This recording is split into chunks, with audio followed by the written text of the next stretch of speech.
पढ़े वही जो परीक्षा में आए, तो आप सभी विद्यार्थी के लिए वैसा ही प्रश्न लेकर के आ चुके हैं। हाँ तो प्यारे विद्यार्थियों, कैसे हैं आप लोग? उम्मीद करता हूँ बहुत ही अच्छे से होंगे और अपनी परीक्षा की प्रिपरेशन बहुत ही बेहतरीन तरीका से कर रहे होंगे। तो आज के इस वीडियो में 10th साइंस के पूरे 40 MVVI ऑब्जेक्टिव क्वेश्चंस बताने वाले हैं, जो कि आपके बोर्ड परीक्षा के लिए वेरी इंपॉर्टेंट क्वेश्चंस है। तो आप लोग इस वीडियो को कंप्लीट जरूर देखिएगा। और आप लोग साइंस का कंप्लीट प्रिपरेशन कर चुके होंगे, तो आज आपको चेक करना है कि आज के इस वीडियो में, आज के इस सेशन के 40 क्वेश्चंस में आप कितने क्वेश्चंस को करेक्ट करते हैं। तो आइए बाबू, आज के इस बेहतरीन सेशन को स्टार्ट किया जाए। और हाँ, अगर आप चैनल पर नए हैं तो चैनल को सब्सक्राइब जरूर कर लीजिएगा, इसी तरह के महत्वपूर्ण प्रश्न पढ़ने के लिए और परीक्षा में आने वाले क्वेश्चंस पढ़ने के लिए। और बाकी ये 40 के 40 क्वेश्चंस आपके बोर्ड एग्जाम्स के लिए बहुत ज़्यादा इंपॉर्टेंट है, तो इसमें से एक भी प्रश्न को छोड़ना नहीं है। तो ये बाबू अंतिम युद्ध है, क्योंकि आपके एग्जाम के बहुत ही कम समय बचे हैं। साइंस क्लास 10th के टॉप 40 VVI ऑब्जेक्टिव क्वेश्चंस बताने वाले हैं, जो कि Sanjeev sir Sanjeev academy YouTube channel पर बता रहे हैं। तो प्लीज़ बाबू, आप लोग इस चैनल को सब्सक्राइब जरूर कर लीजिए, इसी तरह के मोस्ट इंपोर्टेंट प्रश्न पढ़ने के लिए। आपके सामने पहला क्वेश्चन ध्यान दीजिए। क्वेश्चन नंबर 1 में है, आवर्त सारणी के प्रथम वर्ग के सदस्य हैं। आवर्त सारणी के बाबू प्रथम वर्ग के सदस्य कौन है? क्षारीय धातु आवर्त सारणी के प्रथम वर्ग के सदस्य हैं। क्वेश्चन नंबर 2 बहुत ही VVI क्वेश्चन है सभी के सभी। आपसे पूछा जा रहा है कि वायुमंडल में CO2 गैस की उपस्थिति है 0.01%, 0.05%, 0.03% या फिर 0.2%। तो आप लोगों को याद रखना है कि वायुमंडल में CO2 गैस की उपस्थिति 0.03% होती है। और ये परीक्षा के लिए बाबू बहुत ज़्यादा VVI क्वेश्चन है ना, तो इसमें बहुत सारे विद्यार्थी जी गलती भी कर देते हैं, 0.01% आंसर लगा देते हैं, जो कि गलत है। आपको ऑप्शन सी को अच्छे से याद रखना है। नेक्स्ट क्वेश्चन, अगला प्रश्न को सुनिए बाबू। NaOH है। NaOH क्या है? तो NaOH की बात करें तो ये क्षार है।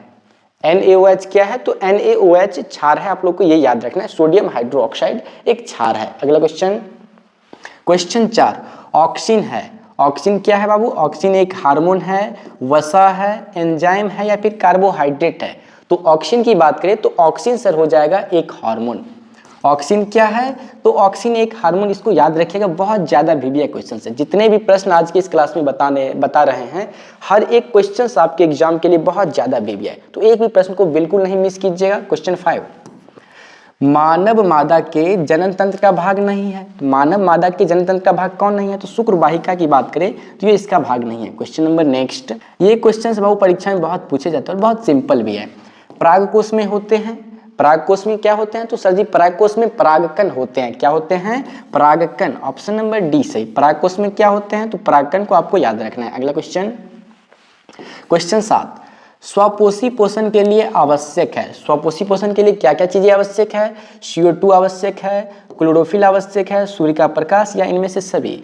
तो स्वपोषी पोषण के लिए CO2 भी आवश्यक है, क्लोरोफिल भी आवश्यक है और सूर्य का प्रकाश भी जरूरी है। तो बात करें इसका करेक्ट आंसर, तो ऑप्शन नंबर डी हो जाएगा। और ये प्रश्न परीक्षा में पूछे जाते हैं बहुत, बाकी इसको कंप्लीट कर लीजिएगा। नेक्स्ट क्वेश्चन, क्वेश्चन 8, मनुष्य के शरीर की सबसे बड़ी ग्रंथि कौन है? मनुष्य के शरीर की सबसे बड़ी ग्रंथि की बात करें तो लीवर हो जाता है। लीवर मनुष्य की शरीर की सब बड़ी ग्रंथि है ना। मनुष्य के शरीर की सबसे बड़ी ग्रंथि तो सर लीवर हो जाएगा, याद कर लीजिएगा। अगला क्वेश्चन, क्वेश्चन 9, पादप हार्मोन का उदाहरण है। इनमें से कौन पादप हार्मोन का उदाहरण है? पेप्सिन, एड्रेनलिन, ऑक्सिन या फिर टेस्टोस्टेरोन? तो पादप हार्मोन का उदाहरण कौन है? तो सर ऑक्सिन जो है ना, यही पादप हार्मोन का उदाहरण है। ओके, अगला प्रश्न, क्वेश्चन नंबर 10, परिपथ में विद्युत धारा है ना। परिपथ में बाबू विद्युत धारा की माप किससे की जाती है? वोल्टमीटर से, एमीटर से, गैल्वेनोमीटर से, या इनमें से कोई नहीं? तो परिपथ में विद्युत धारा की माप की बात करें तो एमीटर से किया जाता है। किससे किया जाता है? तो एमीटर से। परिपथ में विद्युत धारा का माप एमीटर से किया जाता है, इसको याद रखिएगा। अगला क्वेश्चन, क्वेश्चन 11, आपसे पूछा जा रहा है कि दाढ़ी बनाने में कौन सा दर्पण प्रयुक्त होता है? ऑप्शन ए में समतल दर्पण है, ऑप्शन बी में अवतल दर्पण, सी में उत्तल दर्पण और ऑप्शन डी में इनमें से कोई नहीं। तो इसका तो आंसर आप लोग कमेंट बॉक्स में बताना पड़ेगा, है ना। सभी लोग कमेंट बॉक्स में इसका आंसर जरूर बताएंगे और ये चीज भी चेक करके बताएंगे कि आपने इस 40 ऑब्जेक्टिव क्वेश्चंस में कितने क्वेश्चंस को करेक्ट किए, तो हम जान पाएंगे कि आपका तैयारी किस प्रकार का है। ओके, अगला प्रश्न आपके सामने, क्वेश्चन नंबर 12। ये भी प्रश्न परीक्षा में बहुत पूछे जाते हैं, मतलब मोस्ट VVI है। किस उपकरण में धन और ऋण का चिन्ह नहीं होता है? किस में? तो सर कुंडली में धन और ऋण का चिन्ह नहीं होता है। किस में नहीं होता है? तो कुंडली में धन और ऋण का चिन्ह नहीं होता है, याद कर लीजिएगा। अगला क्वेश्चन, क्वेश्चन नंबर 13, सरल सूक्ष्मदर्शी में किसका उपयोग होता है? सरल सूक्ष्मदर्शी में बाबू किसका उपयोग होता है? तो इसमें सर जी उत्तल लेंस का उपयोग होता है। सरल सूक्ष्मदर्शी जब भी पूछा जाए तो उसमें उत्तल लेंस का प्रयोग होता है। ये भी प्रश्न परीक्षाओं में बार बार पूछे जाते हैं। नेक्स्ट क्वेश्चन नंबर 14, नीला थोथा का रासायनिक सूत्र क्या है? तो नीला थोथा का रासायनिक सूत्र हो जाता है CuSO4 इंटू में 5H2O। क्या हो जाता है? CuSO4 इंटू में 5H2O। बाकी आप लोगों को बताना है बेकिंग सोडा का, किसका सूत्र बताना है? बेकिंग सोडा का रासायनिक सूत्र क्या होता है? इसका आंसर आप लोग कमेंट बॉक्स में लिखिएगा। क्या सर लिखेंगे? बेकिंग सोडा का रासायनिक सूत्र क्या होता है? सभी लोग कमेंट बॉक्स में जरूर लिखिएगा। और हाँ, अगर आप चैनल पर नए हैं तो हमारे इस चैनल को सब्सक्राइब जरूर कर लीजिएगा इसी तरह के बेहतरीन और इंपॉर्टेंट क्वेश्चंस पढ़ने के लिए। अगला क्वेश्चन 15, निम्नांकित में कौन लवण है? इनमें से बाबू इस चारों ऑप्शन में कौन लवण है? तो K2SO4 की बात करें तो ये लवण है। K2SO4 ये एक लवण है। अगला प्रश्न, क्वेश्चन नंबर 16, नाइट्रोजन अणु में कितने सहसंयोजक बंधन होते हैं? नाइट्रोजन अणु में कितने सहसंयोजक बंधन होते हैं? 1, 2 होते हैं, 4 होते हैं या फिर 3? तो नाइट्रोजन अणु में 3 सहसंयोजक बंधन होते हैं। कितने होते हैं? 3 सहसंयोजक बंधन। अगला क्वेश्चन, क्वेश्चन नंबर 17, ये भी परीक्षा के लिए मोस्ट पॉपुलर क्वेश्चंस, मतलब परीक्षाओं में बार बार पूछे जाते हैं। बाकी इसका तो आंसर आप लोग अच्छे से याद किए होंगे। संगमरमर का रासायनिक सूत्र क्या होता है?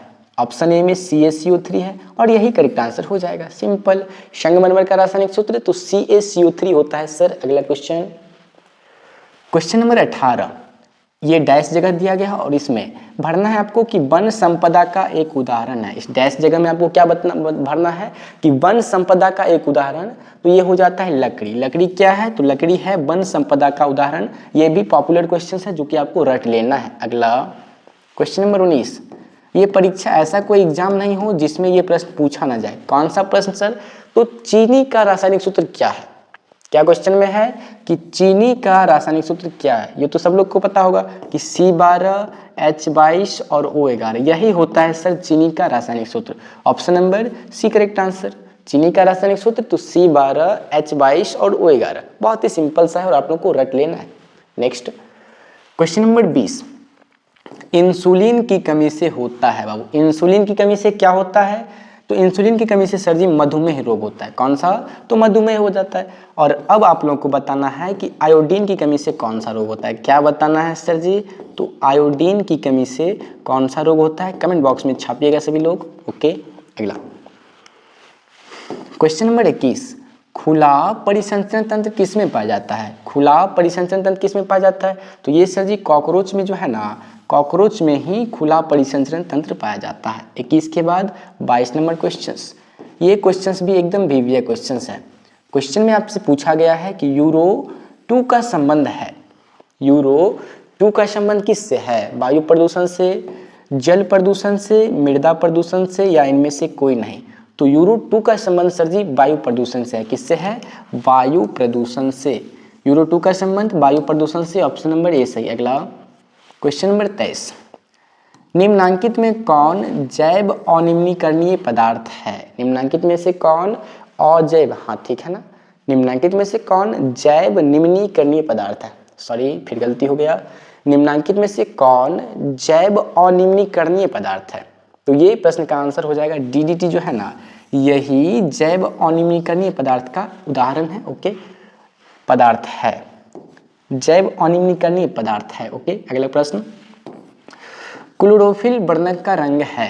क्लोरोफिल वर्णक का रंग कैसा है बाबू? हरा है, नीला है, लाल है या फिर सफेद? तो ये तो सर जी सिंपल है, क्लोरोफिल वर्णक का रंग हरा होता है। ऑप्शन नंबर ए सही। अगला प्रश्न, क्वेश्चन नंबर 25, स्पेक्ट्रम प्राप्त करने के लिए किसका उपयोग होता है? स्पेक्ट्रम प्राप्त करने के लिए किसका उपयोग होता है? तो प्रिज्म का उपयोग होता है सर। स्पेक्ट्रम प्राप्त करने के लिए प्रिज्म का उपयोग होता है। अगला क्वेश्चन ध्यान दीजिएगा, क्वेश्चन नंबर 26, किसी प्रोटॉन का निम्नलिखित में से कौन सा गुण किसी चुंबकीय क्षेत्र में मुक्ति करते समय परिवर्तित नहीं हो सकता है? इस संवेग का हो जाता है। किसका परिवर्तित नहीं हो सकता है? संवेग का सर। नेक्स्ट क्वेश्चन नंबर 27, ध्यान दीजिएगा, सभी के सभी क्वेश्चंस आपके एग्जाम्स के लिए बहुत ज़्यादा बेबी है, तो ठीक है। लाइव क्लास में सभी विद्यार्थी जरूर जुड़िए, क्योंकि लाइव क्लास में वैसा क्वेश्चंस पढ़ाया जाता है जिसे आप पढ़ करके पूरे के पूरे मार्क्स एग्जाम में ला सकते हैं।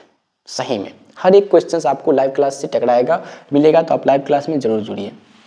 एक प्रारूपी सौर सेल कितना विद्युत विभवांतर विकसित करता है? कितना विकसित करता है? तो सर ये हो जाएगा 0.5 से 1 वोल्ट।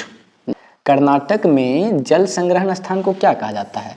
कर्नाटक में बाबू जल संग्रहण स्थान को क्या कहा जाता है?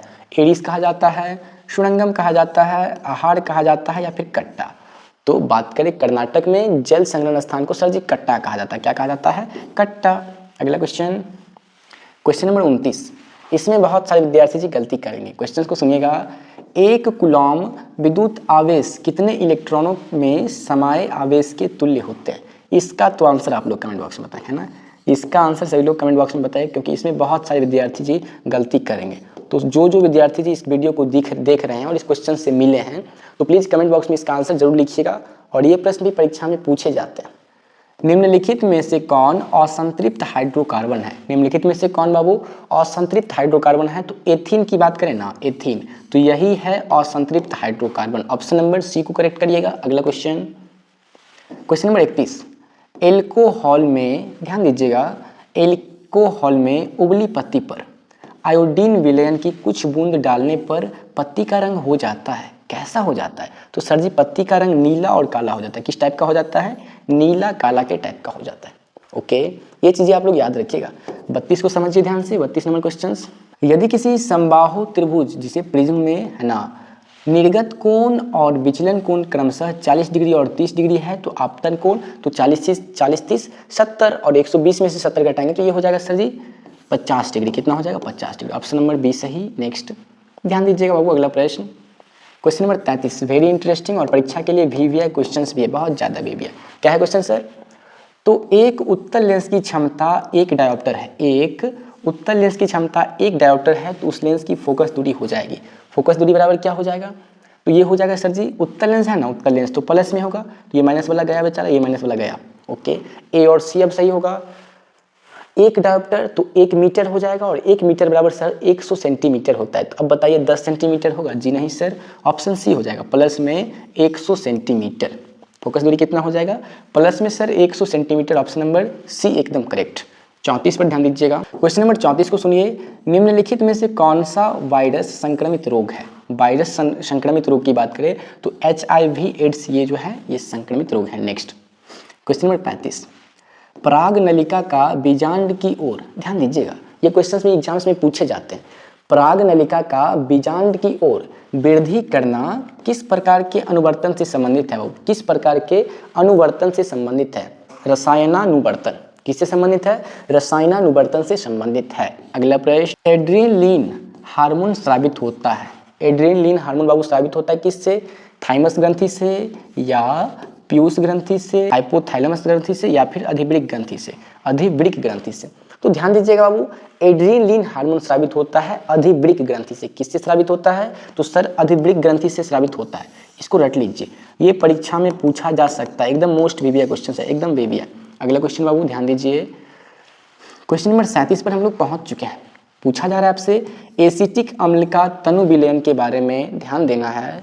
एसिटिक अम्ल का तनु विलयन के बारे में कौन सा अवलोकन सत्य है? कौन सा अवलोकन सत्य है?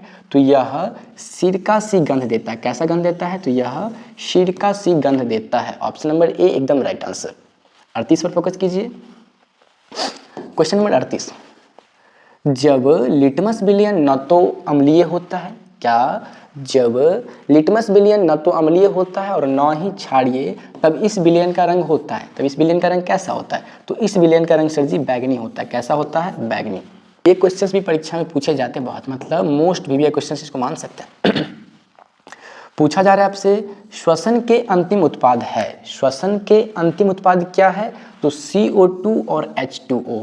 श्वसन के अंतिम उत्पाद सर हो जाएगा CO2 और H2O। Very correct. अगला क्वेश्चन, निम्नलिखित प्रकाश के रंगों में से किस रंग का अपवर्तनांक अधिकतम होता है?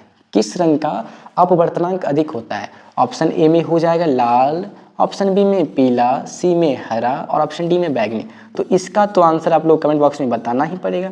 सभी लोग कमेंट बॉक्स में इसका आंसर लिखिएगा। और उम्मीद करता हूं कि आज का क्लास आप लोगों को अच्छा लगा होगा, तो इस वीडियो को अपने दोस्तों में शेयर जरूर कीजिएगा और प्लीज़ कमेंट बॉक्स में टाइप कीजिए कि आपने इस 40 में से कितने क्वेश्चंस को करेक्ट किया है। तो इसी तरह के और भी क्लास के लिए, और भी प्रश्न पढ़ने के लिए हमारे इस यूट्यूब चैनल संजीव एकेडमी को सब्सक्राइब जरूर कीजिए और इस वीडियो को अपने दोस्तों में शेयर एक बार जरूर कीजिए। और आपके एग्जाम के बहुत ही कम समय बचे हैं, तो आप लोग बहुत ही अच्छे तरीके से पढ़िए और बहुत ही बेहतर एग्जाम में करिए। तो यकीन मानिए कि अगर आप हमारे लाइव सेशन में प्रत्येक दिन जुड़ते हैं तो आप परीक्षा में बहुत ही बेहतर मार्क्स कर सकते हैं। Okay, best of luck all dear. तो मिलते हैं फिर आपसे नेक्स्ट वीडियो में। तब तक आप लोग पढ़ते रहिए, हंसते रहिए, मुस्कुराते रहिए और हमारे इस चैनल को सब्सक्राइब जरूर कीजिए। ओके।